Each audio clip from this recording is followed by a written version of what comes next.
There was one rule everyone followed at the Hawthorne County Library. Nobody wrote it down. Nobody mentioned it to new employees. And nobody could explain where it came from. But if you were inside the library after midnight, you did not open the basement door, especially if the light underneath it was on. For years, that rule didn't matter. The library closed at 9, the cleaning crew finished before 11, and the basement was nothing unusual. It held old books, broken furniture, Christmas decoration, and boxes of county records nobody had touched in decades. Then one October night, a storm knocked out power across half the county, and a librarian named Evan Mercer stayed late. Evan was 26. He had worked at the library for almost 3 years. He knew the building better than almost anyone. That night, the rain started shortly before closing. By 9, it was pouring. Thunder shook the windows. Water rushed through the gutters. Evan locked the front doors and began shutting everything down. The last employee left at 9:17, but Evan stayed behind. There had been a leak above the history section, and he wanted to move several boxes before they got wet. At 10:03, the power went out. Every light in the library disappeared at once. The computer shut off, the air conditioning stopped, even the emergency lights failed. Evan stood between the bookshelves with his phone flashlight in his hand. Outside, lightning flashed through the windows. He decided the boxes could wait. He grabbed his jacket and headed toward the front entrance. Then he noticed something. A light was coming from beneath the basement door. Evan stopped. The basement door was at the end of a narrow hallway beside the circulation desk. Everything around it was dark.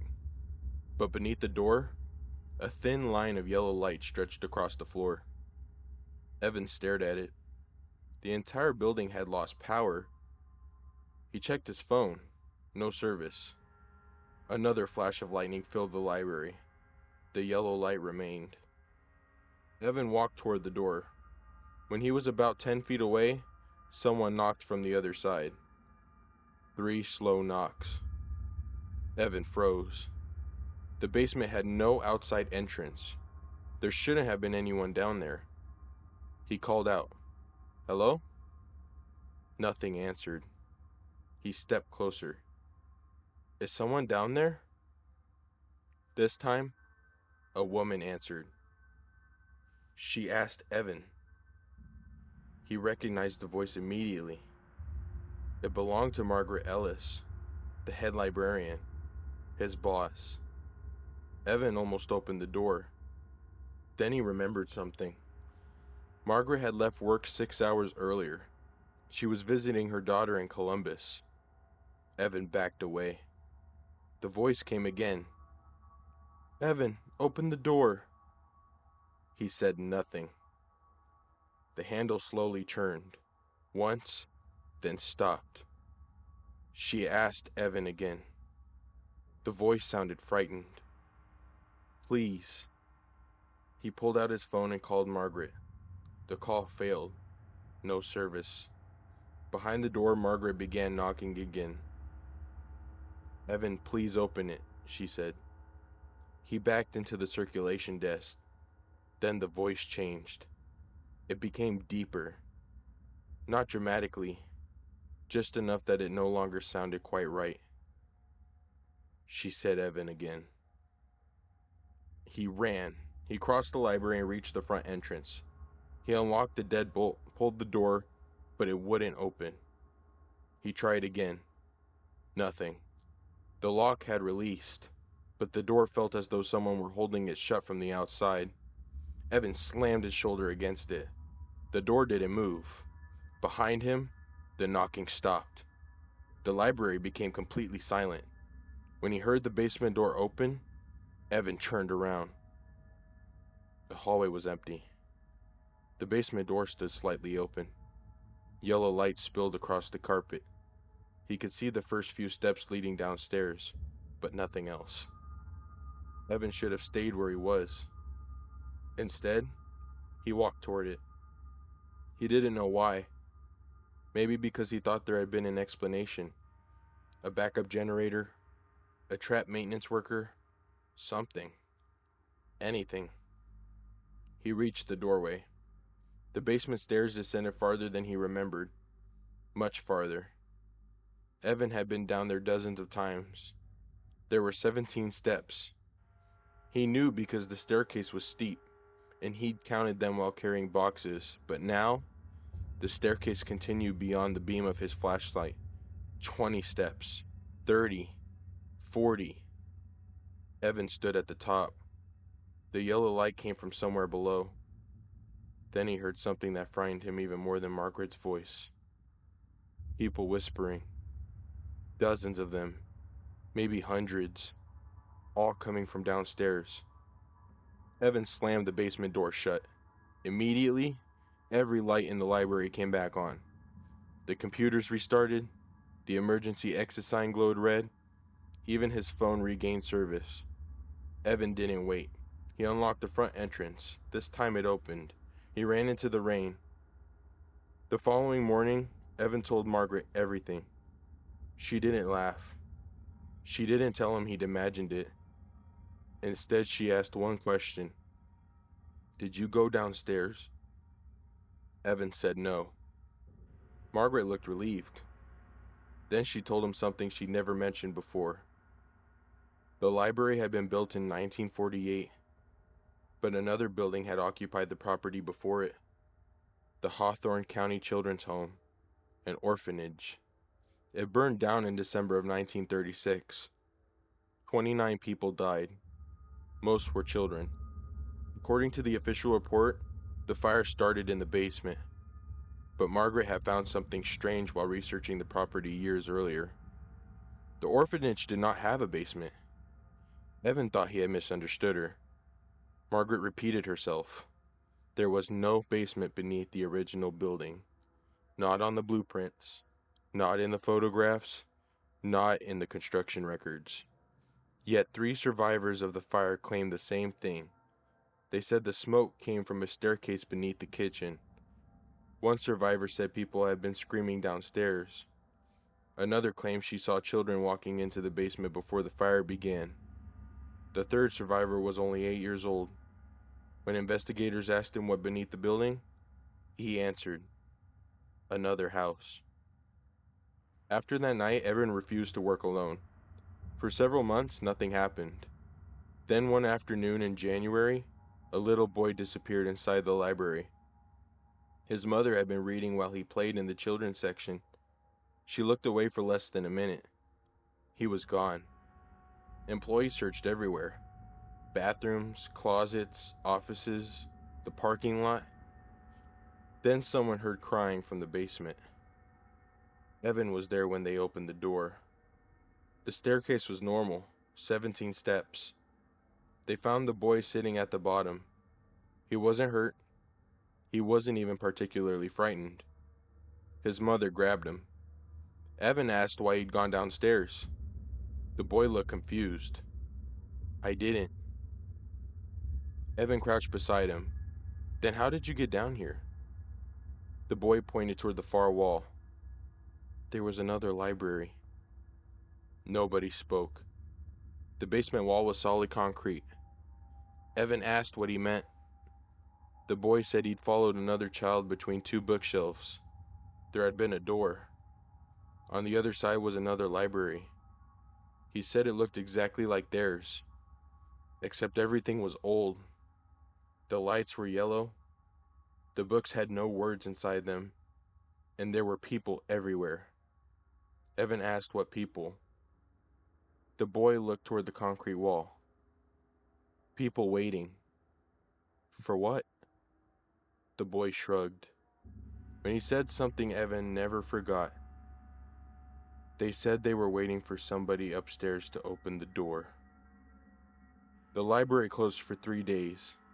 County inspectors searched for basement. They found nothing unusual.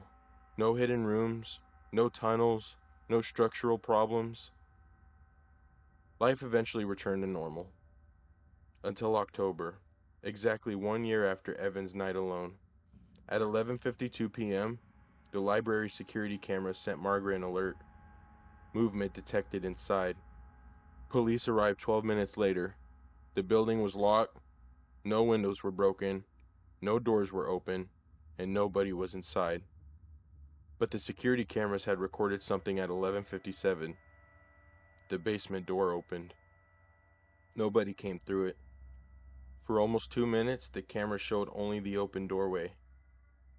Then the lights inside the library began shutting off, one row at a time, starting near the basement, moving outward, until the entire building was dark at midnight. The camera captured one final image before shutting down. A little girl was standing behind the circulation desk. She wore an old-fashioned white nightgown. Her hair was wet, her bare feet were covered in black soot. She was staring directly at the camera. Nobody recognized her. The library remained closed for 2 weeks. When it reopened, the basement door had been replaced with a steel fire door. 3 locks were installed. Margaret kept the keys. That should have been the end of it. It wasn't.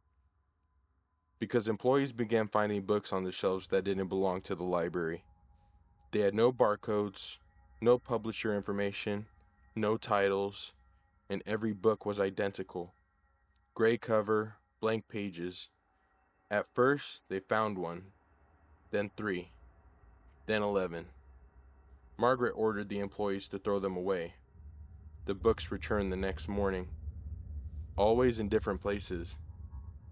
Then, words began appearing inside them.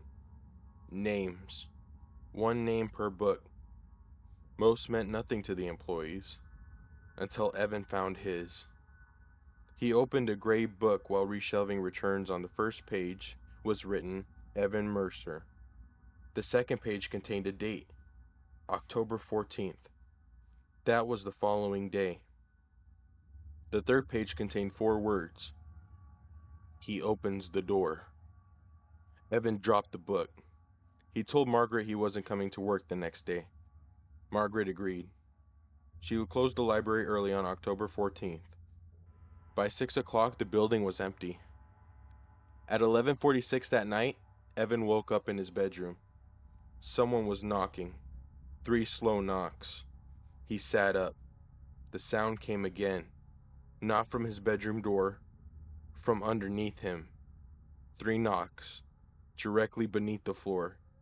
Evan got out of bed. Another knock, then another, moving across the floor, toward his closet. He stared at the closet door. Yellow light appeared underneath it. Evan couldn't move. Someone whispered from inside. Evan? It was Margaret. Then his mother. Then his father. Then his own voice. Evan. The closet door slowly opened. There were no clothes behind it, no wall, only stairs, descending into yellow light. And somewhere far below, people were whispering. Evan ran from the house. He spent the night in his car outside the sheriff's department. When morning came, he returned home with 2 deputies. His closet was normal. Nothing had been disturbed, except for one thing. A gray book sat on his bed. Evan opened it. His name was gone. The date was gone. Only one sentence remained. We found another door. Evan resigned that afternoon. He moved out of Hawthorne County within a month. The library is still open. Margaret retired years ago. Most current employees have never heard the story, but the basement door still remains locked after closing. And every October, gray books still appear on the shelves. Nobody throws them away anymore. Nobody opens them either. Last year, the county renovated the library. Workers removed several old walls. They replaced the floors. They rewired the entire building. And during construction, an architect discovered something strange. The basement measurements didn't match the building.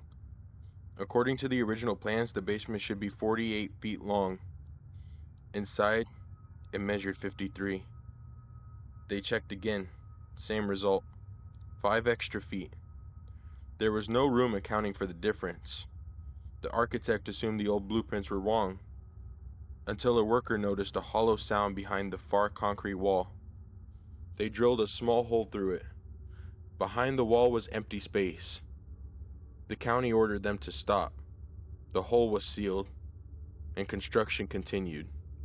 But before they closed it, one worker put his phone against the opening and recorded 30 seconds of audio. Most of the recording is silent.